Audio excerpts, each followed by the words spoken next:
Cerita diawali pria yang bernama Setoyama. Dia sedang menulis surat untuk cewek yang duduk di bangku kelas berpindah ini. Cewek tersebut bernama Kuroda Nozomi. Ia adalah wanita lugu dan polos. Dia juga seorang siswi yang ditugaskan untuk menyiarkan lagu dan semacamnya. Surat tersebut berisi Setoyama yang menyukainya. Suki da, Setoyama.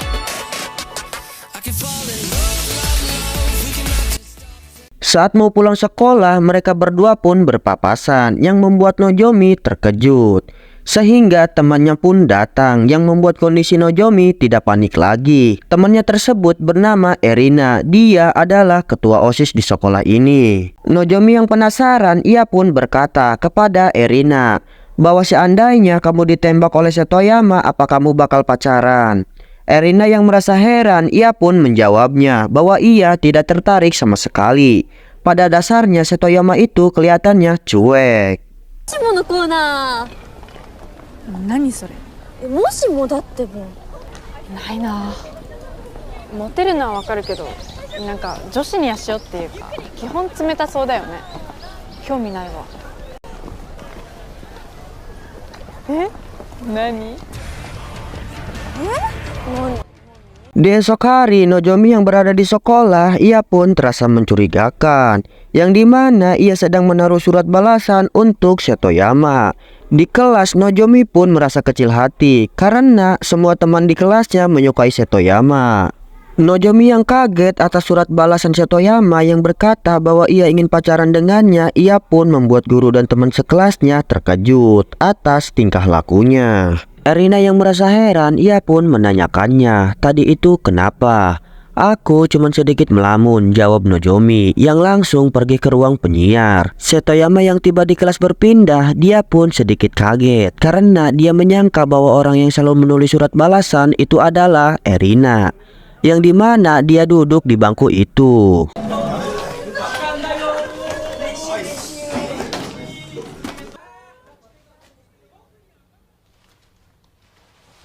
Nozomi yang keluar dari ruang penyiar, dia pun berpapasan dengan Setoyama yang sudah mengirim surat ke kotak permintaan, yang dimana membuat Nozomi terkejut dan tidak bisa berkata-kata lagi.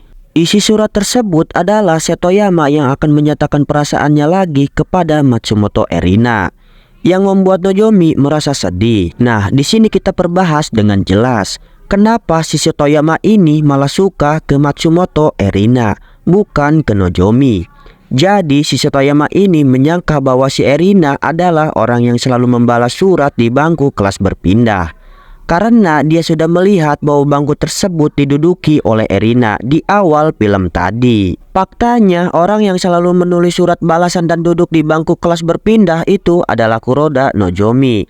Nah, di sini alur cerita semakin menarik, di mana surat menyurat di antara mereka berdua, si Nozomi ini malah mengaku dirinya sebagai Matsumoto Erina, yang membuat kesalahpahaman semakin berlanjut. Sementara itu, Nozomi yang mau ke ruang siaran, ia pun tersengaja berpapasan dengan mantannya yang bernama Yano, di mana si Yano ini mengajak Nozomi mengobrol sebagai senior dan junior, yang membuat Nozomi enggan. またいろいろ喋れない。先輩と後輩として。あ、いや、気にしないで。また。